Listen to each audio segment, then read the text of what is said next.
ថ្ងៃនេះ Channel ដំណើរនិទានរឿងសូមជូនរឿងចៅកំបិតបន្ទោះកាលដើមឡើយមានបរិសុទ្ធពីរនាក់ជាបងប្អូននឹងគ្នាម្ដាយឪពុកស្លាប់អស់ទៅនៅតែពីរនាក់បងប្អូនក៏បបួលគ្នាទៅនៅវត្តរៀនអក្សរធម៌អាសាត្រាបាលីនិងលោកសង្ឃរាជលោកក៏មេត្តាករុណាព្រានប្រដៅឲ្យរៀនសូត្រក្មេងទាំងពីរនាក់ព្យាយាមណាស់រកក្មេងណាស្មើគ្មានចេះចប់លោកគ្រូបំពុះនេនទាំងពីរពុំខ្ជិលសោះខំរៀនសូត្រនិងបំរើគ្រូពុំឲ្យគ្រូអាក់អន់ប្រតិឡើយនេនទាំងពីរបួសបាន5វស្សានឹកចុងសឹកក៏ចូលទៅវន្តាលាគ្រូសឹកគ្រូក៏ព្រមឲ្យសឹករួច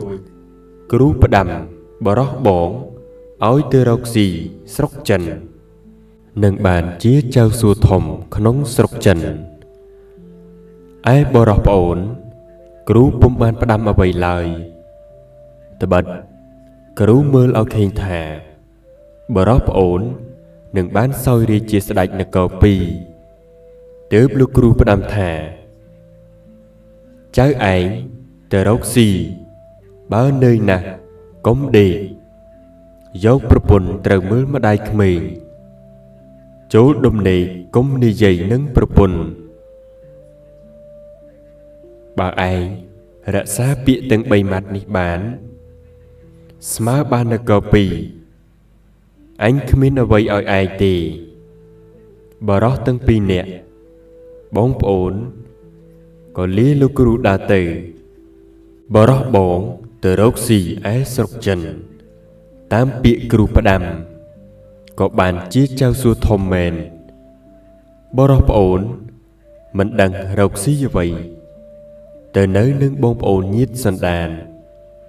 គេក៏អាណិតដណ្ដឹងប្រពន្ធរៀបការធ្វើផ្ទះឲ្យនៅបរោះនោះភ្លេចពាក្យគ្រូផ្ដាំក៏នៅរកស៊ីនឹងប្រពន្ធជួនមានស៊ីជួនអត់បានព្រឹកអត់ល្ងាចបានល្ងាចអត់ព្រឹកសម្ពុតស្លៀកគ្មានតែខោកញ្ចាស់ពាក់កណ្ដាលផ្លូវមួយដាច់លិចមុខលិចក្រោយបរោះនោះតែងដើរទៅកំពង់ទឹកក្រែងមានគេមកពីស្រុកចិននឹងបានសួរដំណឹងពីបងខ្លួនថ្ងៃមួយមានសំពៅមួយមកពីស្រុកចិនបរោះនោះក៏ចុះទៅសួរគេថាអ្នកនាយសំពៅអើយអ្នកដែលបានប្រទះខ្មែរម្នាក់ដែរឬទេគាត់ទៅនៅរកស៊ីស្រុកចិន5ឆ្នាំហើយនាយសំពៅប្រាប់ថាឃើញខ្មែរម្នាក់ដែរឥឡូវគេបានជាចៅសួមានងារធំក្នុងស្រុកចិនគ្មានអ្នកណាមានស្មើទេបរោះសួរទៅនាយសំពៅទៀតថាអ្នកនាយសំពៅអញ្ជើញទៅវិញថ្ងៃណានាយសំពៅថា3ថ្ងៃទៀតខ្ញុំវិលទៅវិញហើយបរោះនិយាយនឹងនាយសំពៅថាអ្នកនាយសំពៅបើអ្នកអញ្ជើញទៅវិញសូមអ្នកអាណិតឲ្យខ្ញុំសុំដោយសារទៅផងនាយសំពៅព្រមឲ្យទៅបរោះនោះក៏លានាយសំពៅមកផ្ទះវិញទៅដល់ផ្ទះបរោះនិយាយនឹងប្រពន្ធថានាងអើយយើងសពថ្ងៃនេះក្រលំបាកណាស់ឥឡូវនេះឮដំណឹងថាបងអញដែលនៅស្រុកគេនោះមានគេបានជាចៅសួធំក្នុងស្រុកចិនឥឡូវបងចង់ទៅសួរក្រែងបងគេខេងឯងក្រគេអាណិតឲ្យប្រកាសចាយសម្ពុតអាវស្លៀកពាក់ខ្លះ ប្រពន្ធឮប្តីថាដូច្នោះសួរថាចុះអ្នកទៅជាមួយអ្នកណាបរោះជាប្តីប្រាប់ថាបងសុំដោយសារសំពើគេព្រមឲ្យទៅ3ថ្ងៃទៀតគេចេញសំពើទៅហើយប្រពន្ធថាបើអ្នកទៅក៏ទៅចុះលុះដល់3ថ្ងៃបរោះក៏ចុះទៅនេះសំពើឃើញបរោះនោះទៅក៏គេហៅឲ្យចុះសំពើចេញទៅកាលបើសំពើរៀងទៅបរោះនោះមើលថែទាំជួយរក្សាទ្រព្យនេះសំពើដូចរបស់ខ្លួននេះសំពើឃើញបរោះនោះមានគំនិតមាយាទល្អក៏ស្រឡាញ់រាប់អានអាណិតឲ្យបាយទឹកស៊ីតែសពថ្ងៃរៀងទៅឯប្រពន្ធបរោះនោះកាលក្រោយបរោះជាប្តីទៅស្រុកចិនក៏លួចមានសហាយយកមកដេកយប់ថ្ងៃឲ្យទៅវិញ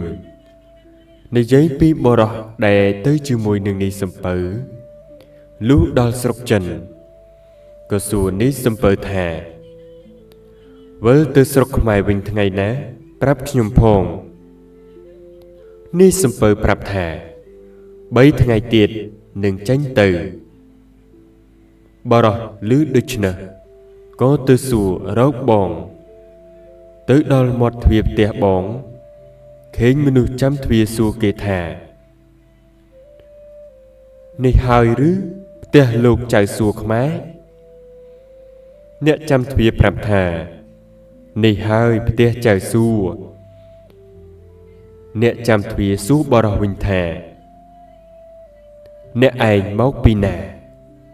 មកសួររកផ្ទះចៅសួរបរោះប្រាប់ថាខ្ញុំមកពីស្រុកខ្មែរលោកចៅសួរនេះជាបងបង្កើតខ្ញុំបរោះចាំទ្វារមើលទៅបរោះរូបនោះអាក្រក់ស្លៀកខោអាវពាក់កណ្ដាលផ្លូវគុនទៅខោដាច់លិចមុខលិចក្រោយហើយប្រាប់ខ្ញុំថាត្រូវជាបងប្អូនលោកចៅវាយស្រុកបង្កើតឥឡូវខ្ញុំបានឲ្យនៅចាំនៅមាត់ទ្វារនាងជាប្រពន្ធសួរនោះចៅសួរនោះនឹកខឹងថាមនុស្សកំសត់ទុរគតនេះមកពីណាក៏ហ៊ានបង្កាច់គេថាប្តីអញជាបងវាបង្កើតក៏ប្រើមនុស្សឲ្យទៅចាប់បរោះនោះដាក់ច្រវាក់ទុកនៅរោងសេះថាចាំប្តីមកនឹងឲ្យយកទៅសម្លាប់បរោះនោះលុះគេយកទៅដាក់ច្រវាក់ក៏នឹកថាអោអញអើយសង្វាតមកពីស្រុកខ្មែរដល់ស្រុកចិនព្រោះតែបងឥឡូវគេមានគេពុំគិតអាណិតឈាមដែលកើតមកពោះជាមួយគ្នាសោះគេឆ្មាងមានគេហ៊ានចាប់ឯងមកដាក់ច្រវាក់និងសម្លាប់ផងអោអញអើយបើទៅស្រុកខ្មែរវិញរកស៊ីតាមខ្លួនក្រគ្មាននរណាហ៊ានធ្វើបាបទេបរោះនោះពុំដឹងជាបងទៅគល់ស្ដេចលុះចៅសួរជាបងវិលមកដល់ផ្ទះប្រពន្ធប្រាប់ថាមានបរោះកំសត់ម្នាក់មកពីស្រុកខ្មែរនិយាយថាលោកជាបងបង្កើតតែខ្លួននោះអាក្រក់ស្លៀកពាក់ខោអាវពាក់កណ្ដាលផ្លូវដាច់លិចមុខលិចក្រោយឥឡូវខ្ញុំឲ្យដាក់ច្រវាក់ទុកនៅឯរោងសេះចាំលោកអញ្ជើញមកឲ្យនាំទៅសម្លាប់ចៅសួរជាបងឮហើយថាទៅយកវាមកមើលក្រែងប្អូនបង្កើតមែនហើយចៅសួរឲ្យដោះច្រវាក់បរោះនោះលុះបរោះនោះមកដល់ស្គាល់ជាប្អូនបង្កើតមែនក៏រៀបបាយឲ្យស៊ីមើលទៅប្អូនឃើញស្លៀកពាក់ខោអាវពាក់កណ្ដាលផ្លូវ ចៅសួរក៏ឲ្យខោមួយស្លៀកហើយសួរប្អូនថាប្អូននៅឯនាយក្រអីម្លេះ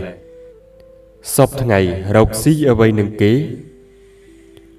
បរោះប្អូនប្រាប់បងតាមដំណើរថាខ្ញុំនៅឯនាយមិនដឹងរកស៊ីអ្វីទេក្រណាស់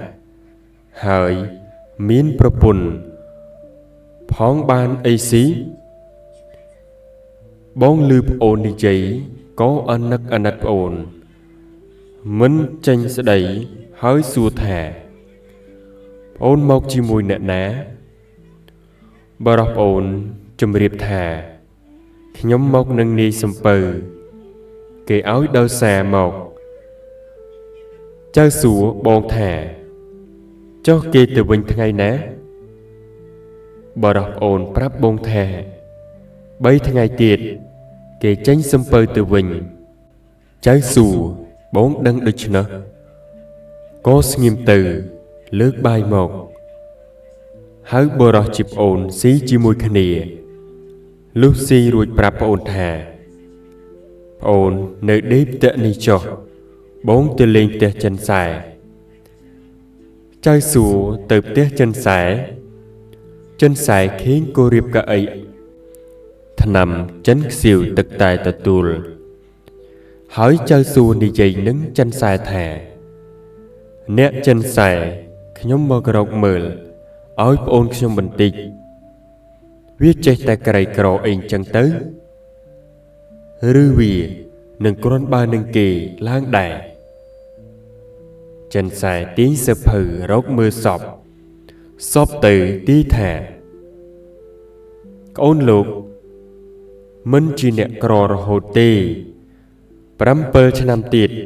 នឹងបានសោយរាជ្យជាស្ដេចនគរ2លោកនឹងបានជាធំក្នុងរាជការដោយសារប្អូនប៉ុន្តែឥឡូវនេះលំបាកណាស់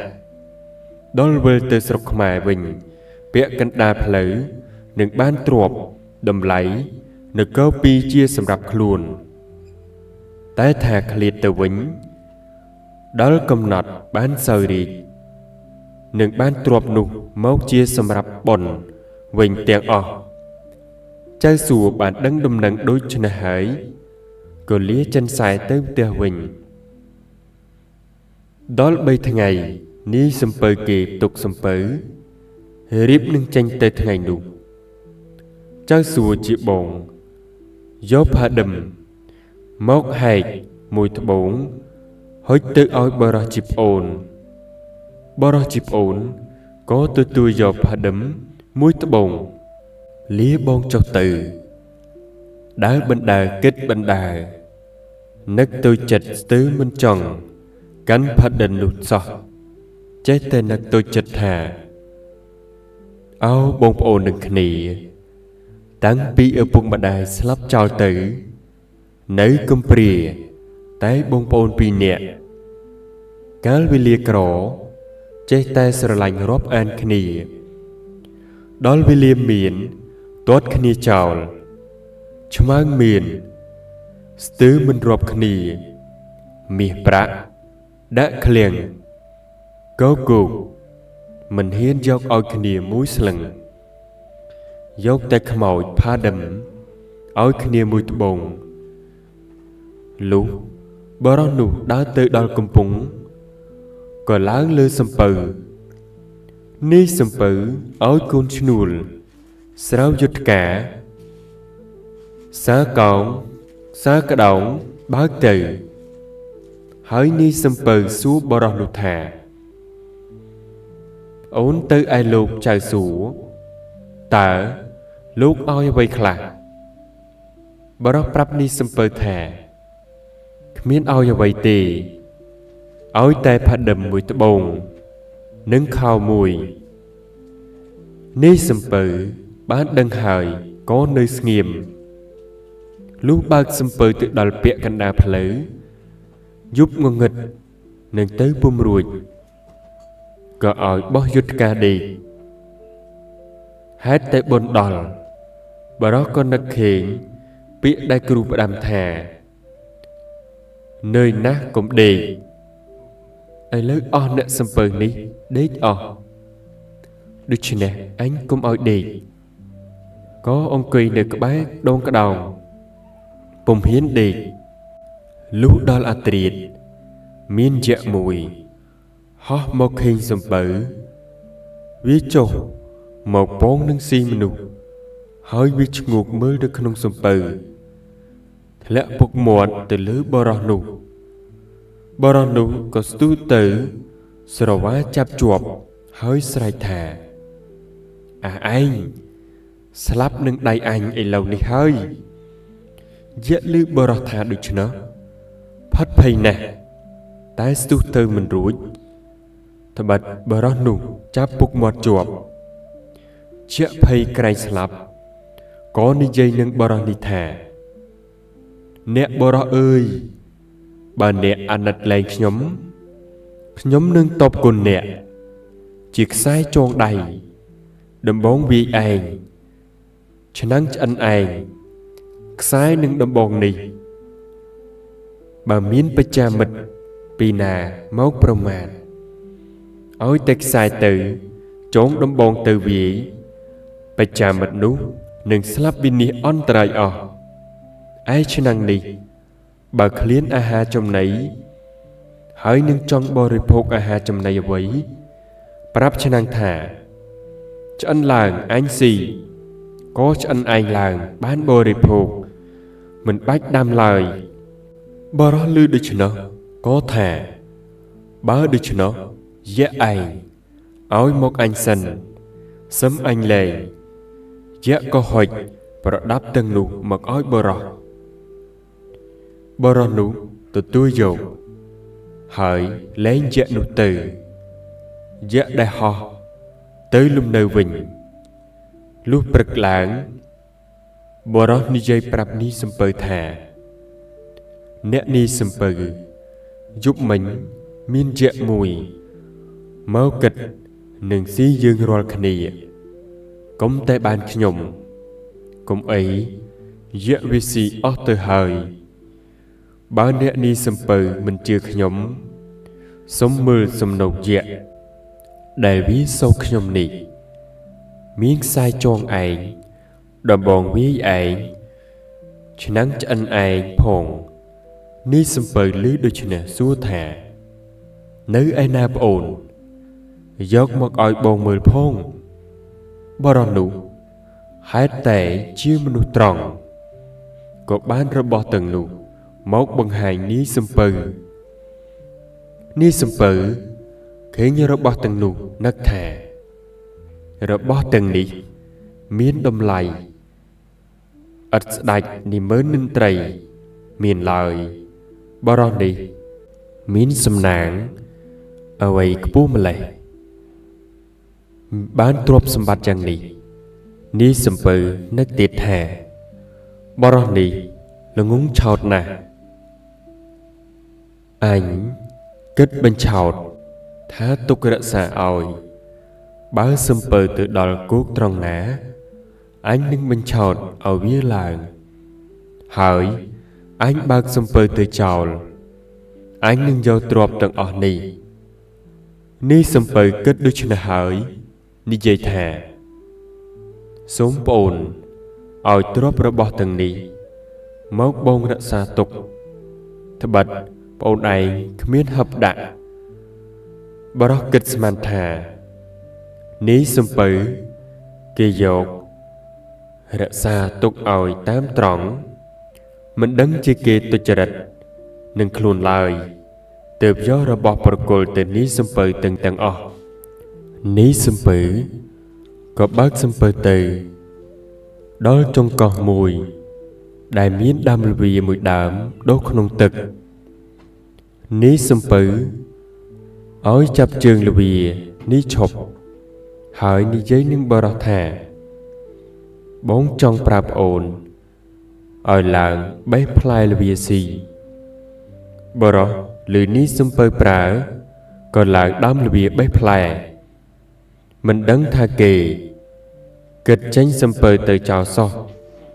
hỏi ní xâm bơ trong ổ thả ô អូនឡើងទៅមេឃលើអូនបោះអាចជង្គោមធំនោះឲ្យបងបរោះក៏ឡើងទៅមើលលើមេឃលើនេះសំពៅឲ្យកូនឈ្នួច្រើនសំពៅបើកចោលបរោះនោះទៅបរោះស្រែកហៅគេឲ្យមកយកគេក៏ពុំមកបរោះគិតថាអោអញអើយគេបញ្ឆោតឲ្យឡើងដើមល្វាគេចេញសំពៅទៅចោលគេគិតយករបស់ឯងខ្លួនឯងគេចោលឲ្យស្លាប់ម្នាក់ឯងមុតបើនឹងស្លាប់នឹងរស់ឲ្យតែឆ្នាំងឆ្អិនឯងទៅវាគ្រាន់នឹងឲ្យចំអិនបាយចំណីស៊ីទម្រាំបានសំពៅគេមកនឹងសុំដោយសារគេទៅឥឡូវបាយក៏អត់សម្ពុតដណ្ដប់ក៏គ្មានសមនឹងស្លាប់ពុំលែងបរោះនោះនឹកអាណិតអាត្មាក៏យំសោកលុះយប់មានជ្រូកមួយតែងមកស៊ីផ្លែល្វាទុំជ្រូកនោះមានតែកែវពំស៊ីដើរលើទឹកបានលុះអត្រាតស្ងាត់ជ្រូកនោះពំកែវដើរលើទឹកមកនឹងរើសផ្លែល្វាស៊ីបរោះឃើញជ្រូកដាក់កែវនៅគល់ល្វាក៏បេះផ្លែល្វាចោលទៅឆ្ងាយឲ្យជ្រូកតាមទៅស៊ីខ្លួននឹងឆក់យកកែវជ្រូកនោះហេតុតែកុសលនោះត្រូវមានបុណ្យជ្រូកនោះក៏ទៅស៊ីឆ្ងាយពីកែវបរោះក៏សម្រូតចុះមកឆក់កែវជ្រូកបានរត់ចេញទៅខំដើរទៅទាំងយប់លុះព្រឹកបានទាន់សំពៅក៏ស្រែកហៅថាអ្នកនេះសំពៅចាំខ្ញុំផងនេះសំពៅឮមាត់បែរមើលទៅឃើញស្គាល់ជាបរោះក៏មូក្តោងឈប់ចាំបរោះទៅដល់ឡើងលឺសំពៅនិយាយថាអោអ្នកបងនេះសំពៅមិនគួរគិតអាក្រក់មកចោលខ្ញុំឲ្យស្លាប់កណ្ដាលសមុទ្រសោះកុំតែកុសលខ្ញុំមានកុំអីស្លាប់បងអាសាតែម្នាក់ឯងនេះសំពៅឆ្លើយដោះថាអោប្អូនអើយបងស្មានថាប្អូនចុះមកខាងក្បាលសំពៅហើយបងមិនមានគិតចង់ចោលប្អូនទេហើយនេះសំពៅថាក្អូនបានអីក៏ដើរលើទឹកបានបរោះថាខ្ញុំមានកែវជ្រូកបានជាខ្ញុំដើរលើទឹកបានសំពៅហេតុតែមានចិត្តអកតញ្ញូក៏ថាប្អូនឲ្យបងទុកឲ្យបរោះគិតឃើញថានេះសំពៅនេះវាគិតមិនឆោតអញទៀតហើយក៏និយាយថាសូមអ្នកនាយសំពៅយករបស់ទាំងនោះមកឲ្យខ្ញុំសិនខ្ញុំប្រមូលឲ្យគល់សិនសូមជូនទៅអ្នកវិញគិតត្បិតរបស់នេះមានប្រយោជន៍អីដល់ខ្ញុំគង់តែខ្ញុំជូនអ្នកទាំងអស់ទេនេះសំពៅឮដូច្នេះនឹកថាបរោះនេះវាជាអ្នកឆោតល្ងង់គង់តែបានមកដល់ដៃអញវិញទៅទាំងអស់ទេក៏យកខ្សែចងដំបងវាយឯងឆ្នាំងឆ្អិនឯងនិងផាដឹមមួយត្បូងព្រមទាំងខោមកឲ្យបរោះទទួលរៀបបំវិចសពគ្រប់ក៏សំពះលានីសំពៅលុះដើរលើទឹកទៅនេះសំពៅនឹកស្ដាយក្រោយមិនចេញស្ដីមួយម៉ាត់បរោះខំដើរដោយអំណាចកែវផ្លូវដើរ7យប់បរោះដើរតែមួយថ្ងៃទល់ព្រលប់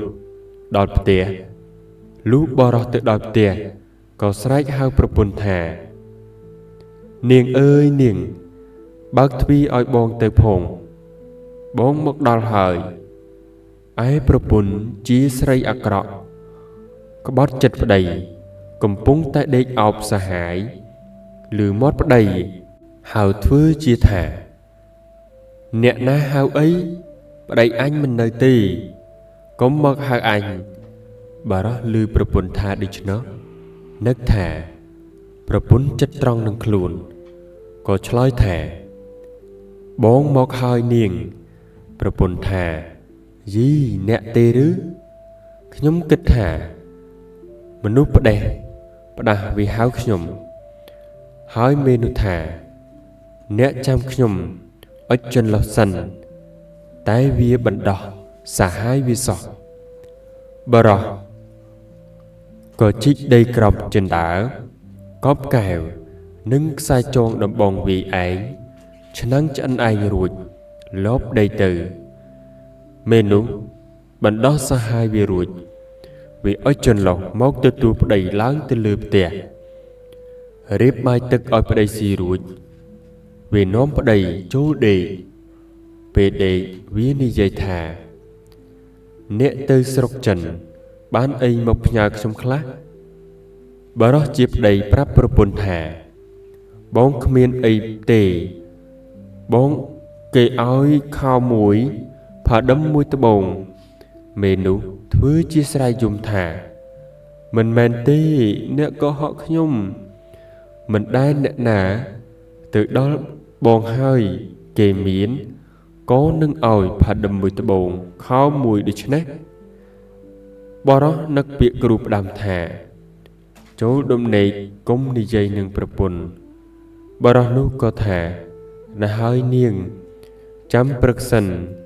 សំបងប្រាប់ឯសហាយមេនោះវាលបស្ដាប់ក្រោមផ្ទះមេនោះសួរប្តីទៀតបរោះស្មានថាប្រពន្ធចិត្តត្រង់នឹងខ្លួនអាណិតប្រពន្ធនឹកចង់ប្រាប់តែក្រែងខុសនឹងបណ្ដាំគ្រូក៏រារែកក្នុងចិត្តដល់មេនោះចេះតែទទូចសួរបរោះក៏ភ្លេចដោយយល់ឃើញថាយប់នេះស្ងាត់នឹងដោយមិនដឹងជាសហាយប្រពន្ធនោះនៅក្រោមផ្ទះក៏ប្រាប់ប្រពន្ធថាបងកប់កែវជ្រូកមួយខ្សែចងឯកមួយដំបងវាឯកមួយឆ្នាំងឆ្អិនឯកមួយនៅក្រោមចិនដាវមុខផ្ទះសហាយឮក៏មកកោសយកបរោះនឹងប្រពន្ធក៏ដេកលក់ទៅលុះព្រឹកឡើងបរោះនោះទៅរករបស់បាត់អស់ឃើញតែស្នាមបរោះនោះមិនចេញស្ដីដោយដឹងច្បាស់ថាប្រពន្ធមានសហាយក៏ធ្វើឃ្នាងដាក់ចិនដាវយកខ្សែចងអស់ទៅប្តឹងចៅក្រមទទួលជំរះវាចិនដាវពិចារណាសួរថាចិនដាវឯងទទួលបញ្ជាបរោះនេះចិនដាវឯងទទួលបញ្ញើបរោះនេះ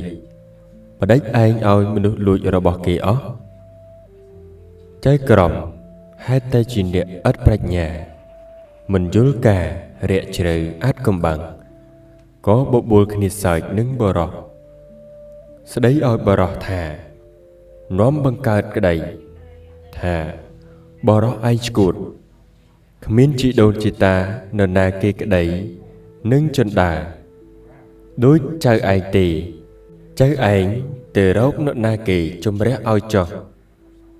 បរោះក៏ចងចិនដាអូសចូលទៅក្នុងព្រះរាជវាំងពេលនោះជួនជាស្ដេចទ្រង់ចេញប្រថាប់នៅចុងព្រះរាជរោងទ្រង់បានទតខេងស្ដេចទ្រង់ឲ្យអាមាត្យរត់ទេទៅហៅបរោះនោះមកហើយទ្រង់មានព្រះបន្ទូលសួរបរោះថាដំណើរដូចម្ដេចបានជាអ្នកដាក់ឃ្នាងចិនដាហើយចងអស់ដូច្នោះតើមកពីមូលហេតុអ្វីបរោះនោះក្រាបបង្គំទូលថាសូមទ្រង់ព្រះមេត្តាប្រោសការដើមឡើយទូលព្រះបង្គំបានយករបស់ទៅ ជីកប់ក្រោមចិន្តានេះផ្ញើនឹងចិន្តាឲ្យចិន្តារក្សាឲ្យចិន្តានេះឲ្យមនុស្សលួចយកអស់បានជីទូលព្រះបង្គំ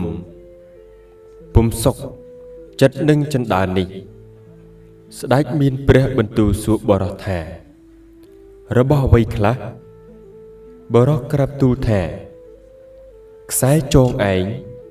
ឆ្នាំងចិត្តស្អិនឯងនឹងកែវដើរលើទឹកបានស្ដេចទ្រង់ជ្រាបទ្រង់ឲ្យបរោះ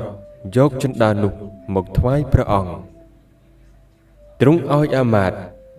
យកទុកហើយទ្រង់មានព្រះបន្ទូលថាប្រពន្ធចៅឯងមានសហាយចៅឯងនៅនឹងយើងចុះរួចទ្រង់ក៏ព្រះរាជទានសម្ពុតអាវឲ្យបរោះនោះស្លៀកពាក់បរោះនោះក៏នៅគល់បំរើស្ដេចប្រមាណ3ថ្ងៃស្ដេចទ្រង់ព្រះរាជទានព្រះភូសាឲ្យបរោះនោះទ្រង់ផ្ដាំថាចូលឯងយកសម្ពុតដែលយើងឲ្យនេះទៅផ្ទះបើមានគេបបួលថាឲ្យមកមើលរបាំចូលឯងកុំមកឯងឲ្យតែសម្ពុតនេះទៅប្រពន្ធឯងស្លៀកពាក់មកមើលរបាំចោះបរោះនោះទទួលព្រះរាជអង្ការហើយក៏ថ្វាយបង្គំលាវិលទៅផ្ទះវិញឯប្រពន្ធឃើញប្តីបានសម្ពុតល្អធ្វើរឹកជាស្រឡាញ់ប្តីណាស់លុះព្រឹកឡើងស្ដេចឲ្យបាវគង់ថាឲ្យអស់អាណាប្រជារាជនរាជទាំងអស់មើលរបាំត្បិតស្ដេចចាត់ចែងរបាំឲ្យអស់រាជមើលអស់អ្នកស្រុកក៏បបួលគ្នាទៅមើលល្ខោនត្រហឹងអឹងកងមេប្រពន្ធវាបបួលបរោះនោះថាអ្នកទៅមើលរាំនឹងគេឬទេបរោះថានាងឯងយកសម្ពុតនេះស្លៀកទៅមើលរាំនឹងគេចុះបងមិនទៅទេមេនោះលឺប្តីឲ្យសម្ពុតល្អទៅស្លៀកមើលរាំក៏នឹកចង់យកទៅឲ្យសហាយវាស្លៀកត្បិតប្តីមិនទៅមើលទេមេនោះបានសម្ពុតក៏រលះរលាំងចុះដើរទៅស្កាត់រកសហាយឃើញហើយក៏ឲ្យសម្ពុតនោះទៅសហាយស្លៀករួចបណ្ដើរគ្នាទៅក្នុងព្រះរាជវាំងចូលទៅមើលល្ខោនឈរទន្ទឹមគ្នាស្ដេចទ្រង់ឲ្យទាហានក្រុមវាំងដើរលាក់បាតមើលបើឃើញនរណាស្លៀកសម្ពុតដែលទ្រង់ព្រះរាជទានឲ្យទៅបរោះនោះទ្រង់ឲ្យហៅមកទាំងប្រុសទាំងស្រីទើបទ្រង់ឲ្យទៅហៅបរោះនោះមកទ្រង់សួរថាឯណាប្រពន្ធចៅឯងបរោះក្រាបទូលថានាងនេះហើយជាប្រពន្ធទូលព្រះបង្គំជាខ្ញុំស្ដេចទ្រង់មានព្រះបន្ទូលថាចុះប្រុសនេះចៅឯងស្គាល់ទេបរោះក្រាបទូលថាមិនស្គាល់ទេស្ដេចទ្រង់ឲ្យបកសម្ពុតកញ្ចាស់មកឲ្យសហាយនោះផ្លាស់សម្ពុតថ្មីចេញហើយទ្រង់សួរថាសម្ពុតនេះចៅឯងបានមកពីណាអាសហាយផិតភ័យក៏ក្រាបទូលថានាងនេះឲ្យទូលព្រះបង្គំជាខ្ញុំស្លៀកស្ដេចត្រាស់សួរថាឯងលួចប្រពន្ធបរោះនេះមែនទេអាសហាយក្រាបទូលថាទូលព្រះបង្គំជាខ្ញុំលួចមែនទ្រង់សួរថាឯងលួចដែររបស់បរោះនេះគេកប់ក្រោមចិន្តាមែនឬទេអានោះក្រាបទូលថាមែនស្ដេចទ្រង់ឲ្យបណ្ដើរអានោះទៅយករបស់ទាំងនោះមក ទ្រង់សួរបរិសនោះថារបស់នេះជារបស់ចៅឯងហើយឬបរិសក្រាបទូលថានឹងហើយណាស់ហើយសូមទ្រង់អភ័យទោសវាឲ្យវាយកគ្នាជាប្តីប្រពន្ធចុះស្ដេចនឹងនាម៉ឺនកោតចិត្តបរិសនោះក៏ទ្រង់លើកលែងទោសតាមពាក្យសុំបរិសនោះលើករបស់ទាំងអស់ថ្វាយស្ដេចដោយក្រាបទូលថាខ្សែនឹងដំបងនេះបើមាននរណាមកជាបច្ចាមិត្តសូមទ្រង់ប្រើខ្សែចងដំបងឲ្យវាយបច្ចាមិត្តនោះស្លាប់វិនាសអស់បានឯឆ្នាំងនេះបើទ្រង់សពបរិជតីនឹងប្រស្ញយអ្វីគ្រាន់តែទ្រង់ប្រាប់ថាឆ្នាំងឆ្អិនឡើងប្រស្ញយនោះក៏នឹងឆ្អិនដោយព្រះរាជហឫទ័យកែវជ្រូកនេះបើសពព្រះរាជហឫទ័យយាងលើទឹកក៏ទ្រង់យាងបានស្ដេចនឹកក្នុងប្រតិយថាទ្រព្យទាំងនេះជាទ្រព្យមានតម្លៃនឹងរកទ្រព្យអ្វីឲ្យស្មើនឹងតម្លៃរបស់បរិសនោះគ្មានទុកជាខ្លួនអញក្តីមហេសីក្តីបុត្រីក្តីទាំងទ្រព្យពេញនគរក្តីក៏ពុំស្មើនឹងរបស់បរិសនេះដែរហើយទ្រង់មានព្រះបន្ទូលទៅនឹងបរិសថាគ្មានអ្វីនឹងតបថ្លៃទ្រព្យចៅទេមានតែបុត្រីអួយនឹងរាជសម្បត្តិអញលើកឲ្យជាតម្លៃទ្រព្យចៅបរិសក្រាបទូលថាសូមទ្រង់ព្រះមេត្តាប្រោសទូលព្រះបង្គំជាខ្ញុំជាមនុស្សកំសត់ពុំប្រាថ្នារាជសម្បត្តិនិងព្រះរាជបុត្រីល្អធូលីល្អងធូលីព្រះបាទទេបើទ្រង់ព្រះមេត្តាប្រោសសូមព្រះរាជទានតែកំបិតបន្ទោះមួយចុះស្ដេចទ្រង់ជ្រាបដូច្នោះទ្រង់មានព្រះបន្ទូលឲ្យជាងយកដែកមួយដែក10ហាប់ទៅសិតធ្វើកំបិតបន្ទោះមួយកំបិតបន្ទោះនោះយកក្តារដាក់ត្រួត7ជាន់គ្រាន់តែអស់កាត់ក៏ដាច់មិនដឹងខ្លួនទ្រង់ឲ្យធ្វើជាស្រោមដាក់ហើយទ្រង់ព្រះរាជទានទៅបរិសនោះដោយហេតុស្ដេចព្រះរាជទានព្រះរាជបុត្រីនិងរាជសម្បត្តិបរិសនោះមិនយក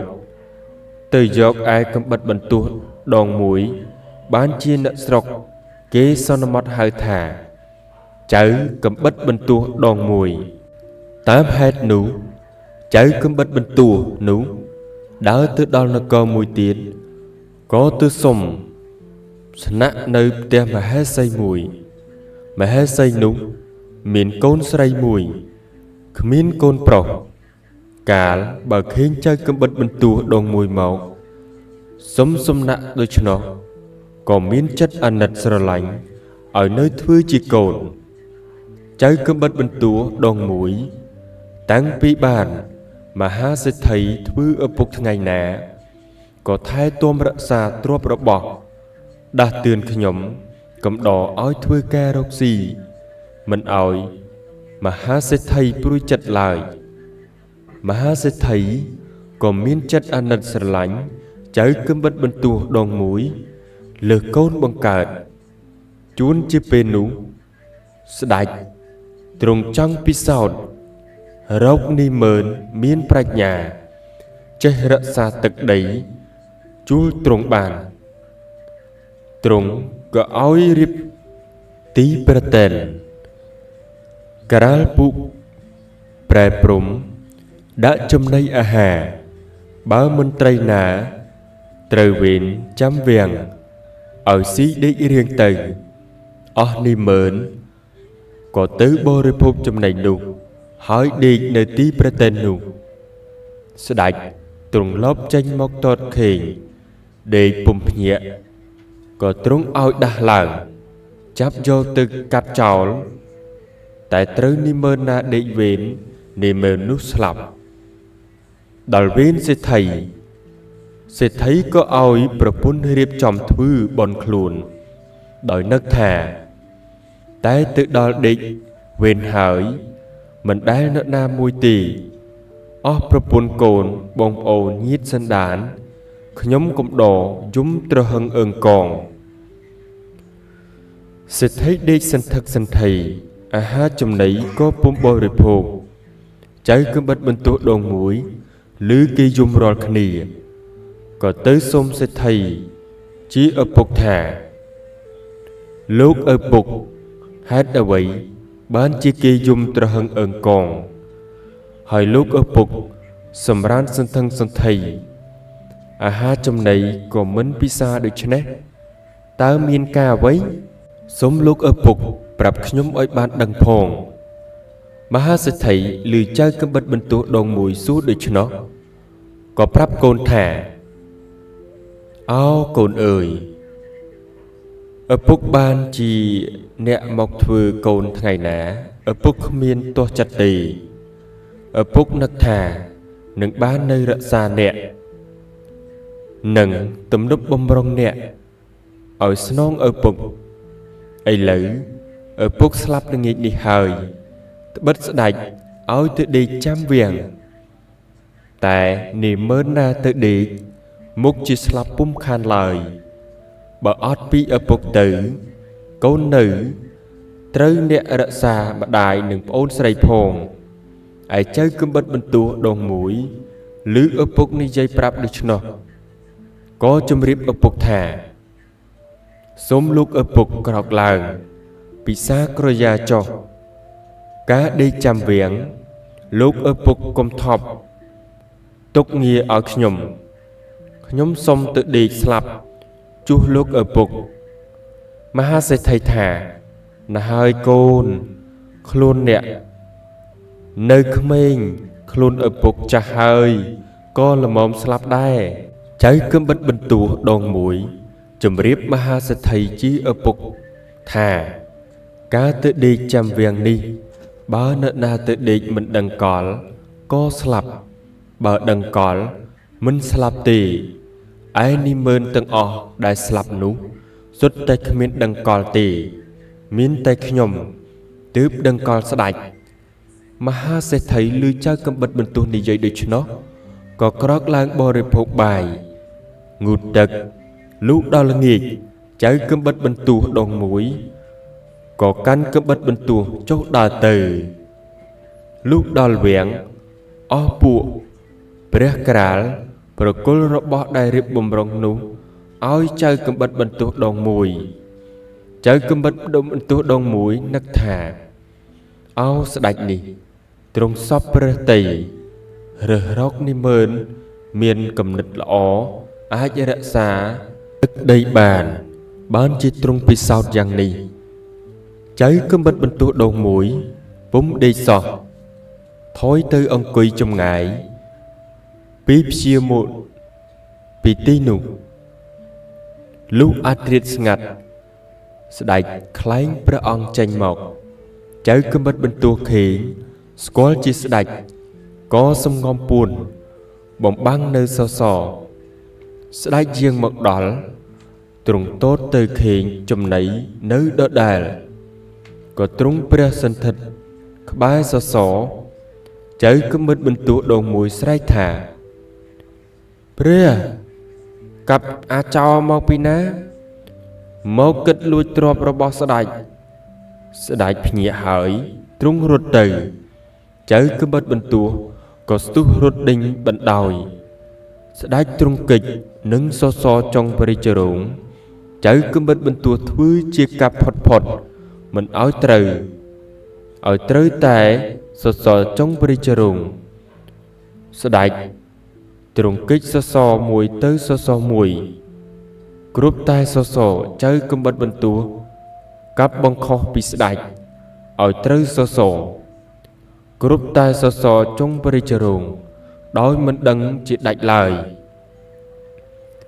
ទាល់តែស្ដេចស្រែកថាអញទេអញជាស្ដេចទេទើបចៅកំបិតបន្ទោះដងមួយលែងដេញស្ដេចក៏ចូលទៅក្នុងព្រះរាជដំណាក់ចៅកំបិតបន្ទោះ រំកិលមកកន្លែងដដែលលុះព្រឹកឡើងចៅគំបិតបន្ទោះទៅដល់ផ្ទះ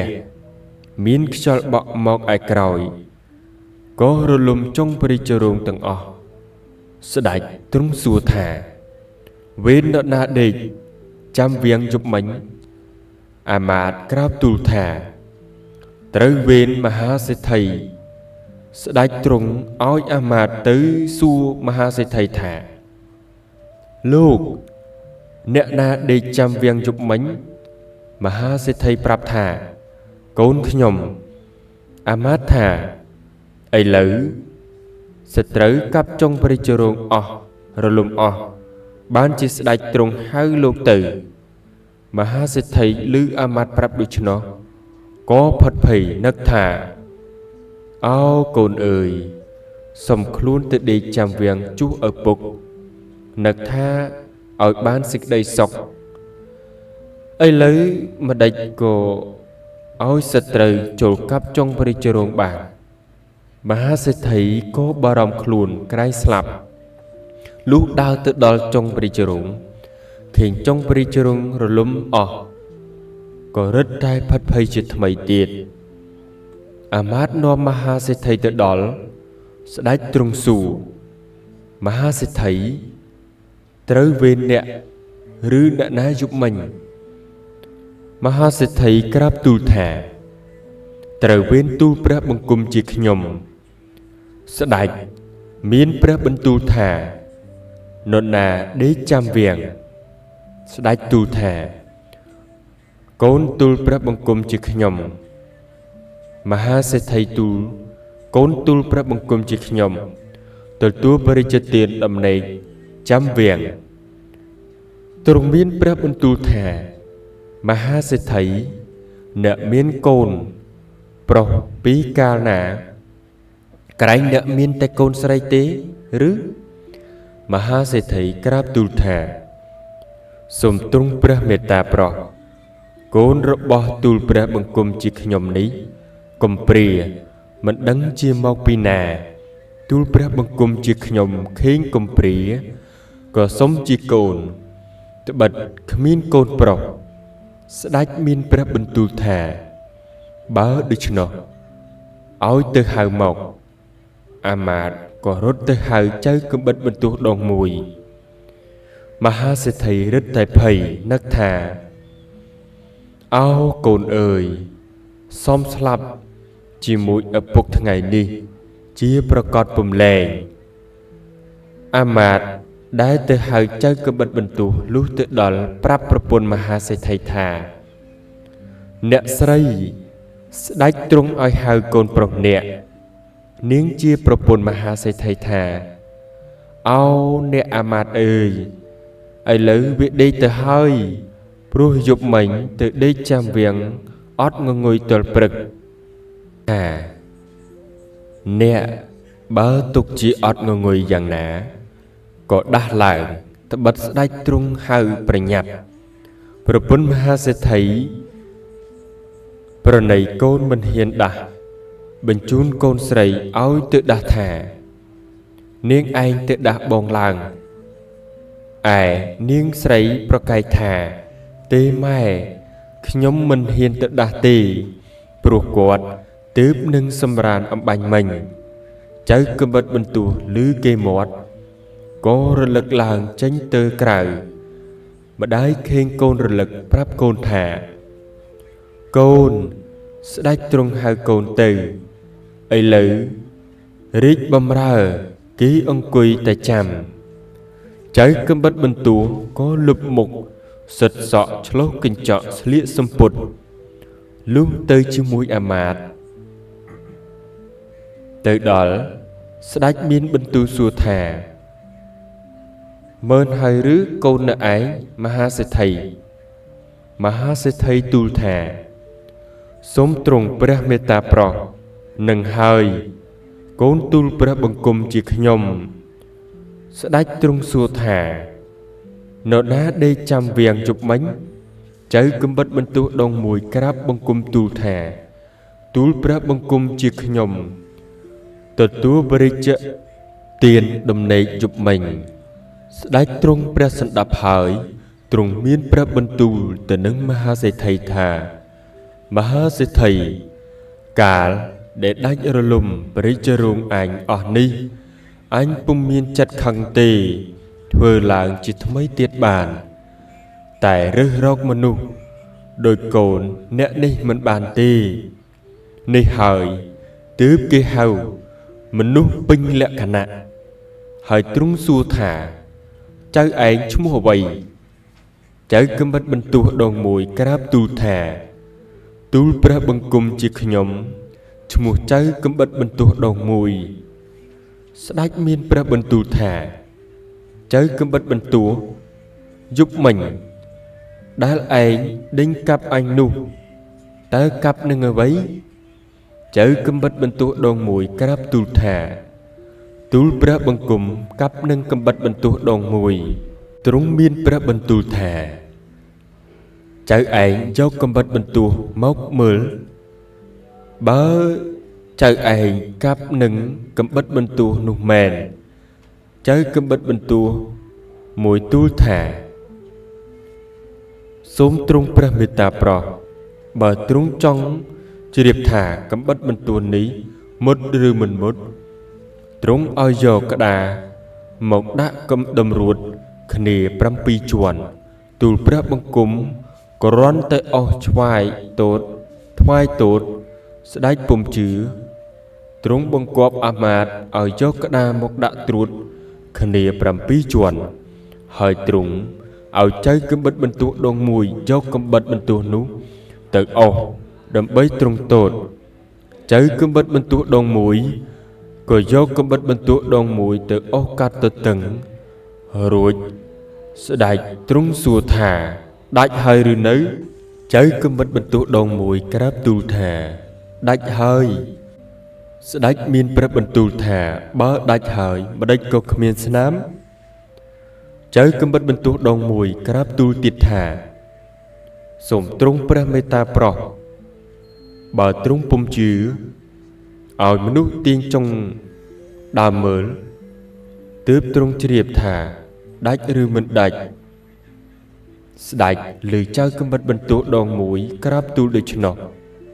ទ្រង់ឲ្យអាមាត្យចាប់ទាញចុងដើមឃើញដាច់ចេញពីគ្នាដូចគេកាត់កាលទ្រង់ទតឃើញក្តារដាច់ចេញពីគ្នាដូច្នោះទើបទ្រង់ភ័យជាក្រោយដោយទ្រង់នឹកក្នុងប្រតិថាយប់មិញបើប្រសិនជាចៅកំបិតបន្ទោះដងមួយវាកាត់ត្រូវអញសំអញស្លាប់បងអាសាគ្មាននរណាសំសោះនេះហេតុតែបុណ្យអញមានបានជាមិនស្លាប់ព្រះមហាក្សត្រទ្រង់ទតយល់ដូច្នេះហើយទ្រង់មានព្រះបន្ទូលប្រាប់មហាសេដ្ឋីថាកូនអ្នកនេះទើបពេញជាមនុស្សចេះរក្សាទឹកដីមែនអាចធ្វើជាមន្ត្រីរក្សាស្ដេចបានមន្ត្រីអញទាំងអស់ដែលស្លាប់ទៅនោះគ្មាននរណាមួយចេះដឹងខុសត្រូវរក្សាទឹកដីរក្សាស្ដេចបានទេទីកន្លែងអញវិហានដេកចំណីអញវិហានស៊ីបើចំណីនិងដំណេកអញវិហានធ្វើយ៉ាងនេះទៅហើយបើប្រសិនអញមិននៅមើលទៅចិត្តនីមើនដែលអញសម្លាប់នេះប្រហែលជាវិហានឡើងដេកនឹងប្រពន្ធកូនអញមិនលែងឡើយហើយទ្រង់បង្គាប់មហាសេដ្ឋីថាមហាសេដ្ឋីកូនស្រីរបស់អ្នកត្រូវអ្នករៀបផ្គុំជាប្រពន្ធចៅកំបិតបន្ទោះដងមួយទៅឯមហាសេដ្ឋីនិងចៅកំបិតបន្ទោះដងមួយក៏ថ្វាយបង្គំលាស្ដេចវិលមកផ្ទះវិញមហាសេដ្ឋីឲ្យរៀបធ្វើរោងផ្កាស្លាដើម្បីរៀបការកូនស្រីផ្សំផ្គុំនឹងចៅកំបិតបន្ទោះដងមួយនោះហើយមហាសេដ្ឋីអញ្ជើញអស់អ្នកមុខអ្នកការអុកញ៉ាបញ្ញាព្រះជំទាវខនណាញាតិសាច់ចិត្តខាងមកពីសាកាដែលបានរឹកពីពេលលាល្អក៏រៀបពិធីមង្គលការ Chốn đẩy oi bò chạy xe rây xua xa đây xóm tới chơi cầm bật bật tuốt đòn mùi nâng côn xa rây chỉ bà đầy bà pun sạch bò đi bò chỉ sốc sắp bài từ ai chơi cầm bật bật tuốt lúc miên bà pun ca ná bùm miên chơi cho rõ lời tánh từ cô xa đạch tại xóp ngay riêng từ lúc bà chá ca cắn ta chá chờ rỉa trúng khung bà chân đa thả anh chá chờ rỉa hỏi nâng rốc bật ra khamiên miên tay bật trầy nơ bị anh tử nó có anh nâng sồn bố khamiên câu nà nâng sao rịt snong anh đi bàn ấy lỡ khiến tay chơi cầm bật bần tù nì vì miên trong này bạch nhà kỹ ra mê diệt lọ nà đức nè cứu anh xong cùng bật trầy anh ôi từ vì ở vì sao rịt snong anh rỡ xa ở anh chạ bà chia nụ rìa cho sẽ đách trúng bà đâm rạch không bà chân đá tay bà nông có trúng bà bên chìa ở song rung măng côn à bia bia bia ôi hao con cù rốc rắc bia bia lìa lọ hỏi trúng bà ôi mà ha sẽ thấy nộm chơi cơm bật bật tụ đau mùi từ thoái bông cùng bà ọng trúng bà áp bị sạch ôi sau đi xâm bát chế sẽ đạch rỡ xa ổ à ná bà chia nô rìa chế sốc sắp bài to từ ai niên chế con srei mà ha sẽ thấy có trúng ôi dọc mơ nơi chế mùi khả nì sẽ đạch cơm bật bần tù trúng ôi mà ha xây thứ chia à kẹ mà ha Sena sầm ráp thứ Richka rẽ xaព្រះនគរស្នងព្រះអង្គក្រោយមកព្រះមហាក្សត្រជាព្រះវរបិតាទ្រង់ចាស់ជរាទ្រង់ព្រះតិវង្គតទៅស្ដេចកំបិតបន្ទួឲ្យធ្វើសាលាសង់មេរុប្រាសាទបូជាព្រះសពព្រះបិតាមេដាធ្វើបុណ្យឆ្លងហើយធ្វើព្រះចេតិយបញ្ចុះប្រធានទាំងពីរព្រះអង្គស្ដេចកំបិតបន្ទោះក៏គង់នៅជាសុខឥតទុក្ខសោករោគាបៀតបៀនឡើយហើយទ្រង់នឹកចង់ទៅថ្វាយបង្គំស្ដេចដែលទ្រង់ឲ្យធ្វើកំបិតបន្ទោះបរិជ្ជទានមកកាលដែលបរោះនៅឡើយរួចទ្រង់ឲ្យមន្ត្រីរៀបកេណ្ឌនពលថ្មើរជើងរៀបព្រះទីនាងក៏ជេនព្រះទីនាងអស្ពីរួចហើយទ្រង់ផ្ដាំអគ្គមហាសីសេនាឲ្យថែរក្សាព្រះរាជវាំងមើលព្រះអគ្គមហាសីទាំងពីរហើយស្ដេចយាងឡើងព្រះទីនាងកជេនបោចេញទៅ3ខែទើបដល់លុះស្ដេចយាងដល់ហើយក៏ទ្រង់ឲ្យអាមាត្យទូលទៅទូលថាត្បិតស្ដេចកំបិតបន្ទោះដងមួយដែលការពីដើមបានថ្វាយខ្សែចងដំបងវាយឯងឆ្នាំងឆ្អិនឯងនិងកែវជ្រូកដើរលើទឹកហើយទ្រង់ឲ្យធ្វើកំបិតបន្ទោះដងមួយបរិជ្ជទានទៅឥឡូវបានសោយរាជជាស្ដេចចូលមកថ្វាយបង្គំព្រះអង្គ